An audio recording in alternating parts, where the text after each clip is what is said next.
Alright, so Nintendo has done a lot of weird things over the years. Cardboard VR, sure. A system with not one, but two different screens. Iconic. But now they might be taking weird to a whole new level with Joy-Cons as a mouse? Yeah, apparently the Switch 2 might let you use a Joy-Con like a mouse. And the more that I think about it, the worse of an idea it seems. Do you ever get bored of using your normal ass mouse?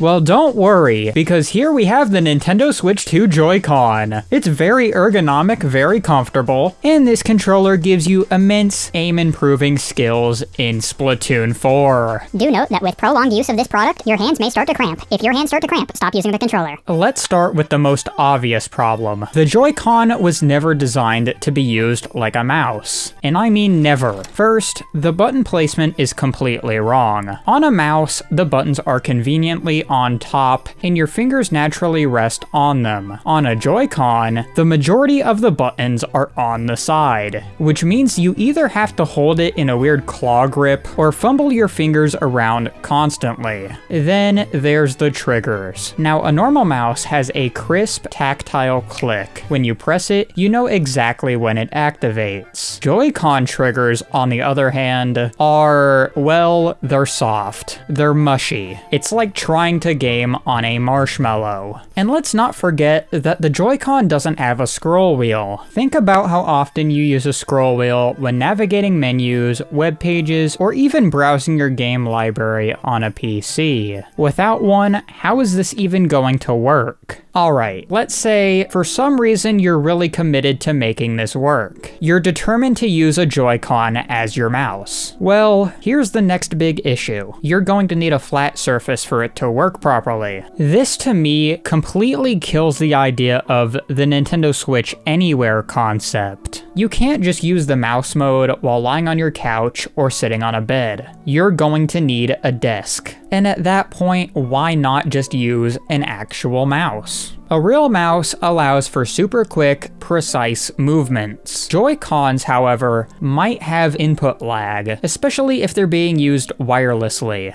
This means every little motion could feel sluggish and unresponsive. Now let's talk about the biggest issue of them all: Joy-Con drift.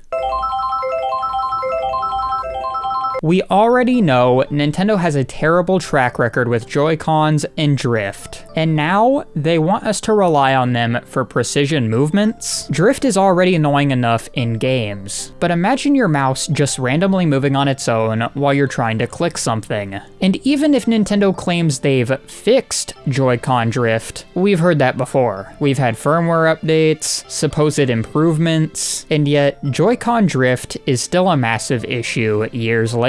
This almost just feels like a small band-aid over a very massive scar that the Switch has had since it first launched. And if they don't end up fixing the issue, this could end up even worse. Now here's where I think Nintendo could actually make this work in a way that doesn't feel like a weird gimmick. Full support for both USB and Bluetooth, keyboard and mice. If they let us connect real gaming peripherals, then fine. Let controller players have this as an additional option. More accessibility, more choice. But if this is their only solution for better aiming or precision control, then it just feels like power users are going to be forced into a weird control scheme on an equally weird controller. At the end of the day, reinventing the mouse with Joy-Cons is like reinventing the wheel, but making it square. So what do you think? Are Joy-Cons as a mouse a genuinely cool idea, or does this just feel like another unnecessary Nintendo experiment? And of course, if you enjoyed this breakdown, hit that like button, subscribe for more Nintendo hot takes, and check out this video here going over Donkey Kong Country Returns HD and how it's a massive failure.